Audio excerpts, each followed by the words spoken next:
Now we're going to talk to Joel McGinley. He's managing director and co-owner over at Hubtek. A Right. very interesting guy too. He started with the base realization that everything is in a constant state of change and motion. Physics is the science of motion, and Joel has been Okay. able to create a methodology for business and anyone wanting to take control of their life and situation based on 5 natural laws. Today he's going to talk to us a little about how Hubtek lets you take control of your business and get ahead of this labor market, which maybe if you can't find those employees, he's the right guy to call. Joel, thank you for joining us today. Hey guys, great to be here. Appreciate it. Love the work you guys are doing, and happy to be part of it. Joel, you must be busy, right? In this labor market, you got to be tough. There's got to be people who need things Oh my automated, gosh. even if they didn't want things automated. Now they want them automated because they don't have human beings to do the work. Well, guys, the basic problem that we're facing here is labor costs are going up. You've got a tight market; it's pushing labor costs up. Uh, just about every client that we have has the trend line on the cost of labor on the upswing, but margins then are falling. We're down as an industry, somewhere about 8 to 10% in margins, and that's a downward trend. So when you got your labor costs going up, your margins coming down, your profitability obviously is squeezed. For a logistics company, labor represents now somewhere around 50 to 60% of their total gross profit. So if you can't get a control over that labor costs with falling margins, you're going to be in a world of hurt. And so, that's what we're trying to address. Yeah, absolutely. And Joel, it's the transportation industry is made up of many, many small businesses, right? Yeah. In fact, most transportation providers are smaller transportation, and they're trying to compete in this rapidly evolving technological landscape, if you will. How are they going to compete for the long run? How do they stay on top of this? Yeah, and I mean that technology creates efficiency. The efficiency allows larger companies to offer their service for lower pricing. And if I'm going to compete, I've got to be able to match it, right? I've got to be able to operate off lower costs. Which right now, if I can't lower my internal costs, it's just a squeeze of profitability.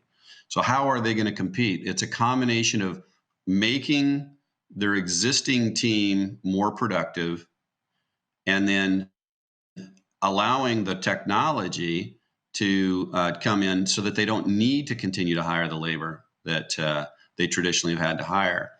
So if you can make your existing team more productive, I mean, if everybody could just move one more load per day, it makes a huge difference on a company's bottom line.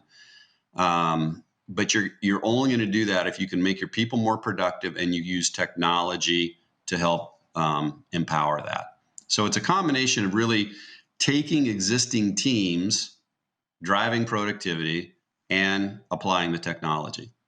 Joel, there's got to be there's some fear around this, right? Though the fear of the unknown. I've always had people doing this. What happens when I use RPA or I use Hubtek or I use someone? What's going to happen? Or will cats be hanging out with dogs in the street? Yes. All that kind of wild stuff. How do you get them beyond that fear to realize that this is a safe strategy and minimizing the need for labor and labor costs is actually the way of the future?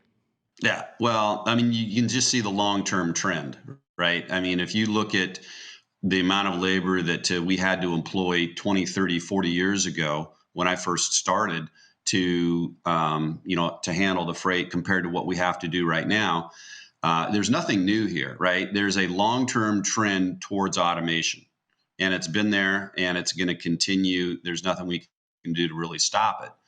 So the question is, are you going to get on board? The problem that smaller companies are facing right now is that the amount of technology, the adoption of technology is increasing so rapidly, right? We're bringing more and more. I mean, every week it seems like there's somebody else that's come out with a new approach to their technology, and so we're on this rapid increase in technology adoption for this industry, and and it's a speed game. Can I keep up with it? But I don't think anybody that's operating in transportation should fear that, because the industry, I mean, the growth prospects, the projections for this industry are very, very strong. We've seen tremendous growth over the last 15 years, in logistics especially. And that doesn't seem to be, at least in the near term, threatened. I think that growth is going to continue to be there. So there's just natural expansion. And what most companies are just trying to do is hang on, right? I mean, they're getting the opportunities, but are they going to be able to do it profitably? And that's where you've got to be able to say, I've got solutions to make my people more productive. And more productive isn't just around technology. I mean, they've got to be trained well. They've got to have good structure, good processes. Still a people business, and I think it's always going to be a people business. It's just that the people that you have right now have to be able to operate in a far more efficient way, and it's being forced upon them now, right? Where before they could kind of play on the sidelines or watch other companies, but right now, man, if you don't have a technology, kind of roadmap for your company, you got some problems. Yeah, well said. Many hurdles, many people trying to play catch up. They got disrupted instead of embracing it and being a disruptor. All solid points. As we move forward, talking to many people, we still need humans and we still need workers. We need that human touch, right? It's not all about just AI and machine learning, or is it? No, I mean, at the end of the day, it is a human brain generated industry, right? I mean, the human has to be there to be able to apply the technology, to be able to, just really, know how to operate the strategy. So you're never going to eliminate the human element. You just have to have humans that are far more productive, right? I mean, if I'm spending all of my time sitting there doing data entry when I could be talking to customers and helping them with real solutions, that's wasted time. If I'm always responding to rate quotes, I mean, how many rate quotes does a transportation company handle in a day, in a week? The typical win rate on those rate quotes is less than 10%. So they're handling 10 times the quoting process. That is just really time consuming and very unproductive. The key is to take those kinds of mundane tasks and automate them, and then train the people to be more effective in their communication, and get them to build relationships as opposed to just always relying on spot opportunities. And you got to have a collective strategy. It's got to be comprehensive. It can't just be a technology solution. You have to pay attention to your existing team and make them more productive as well.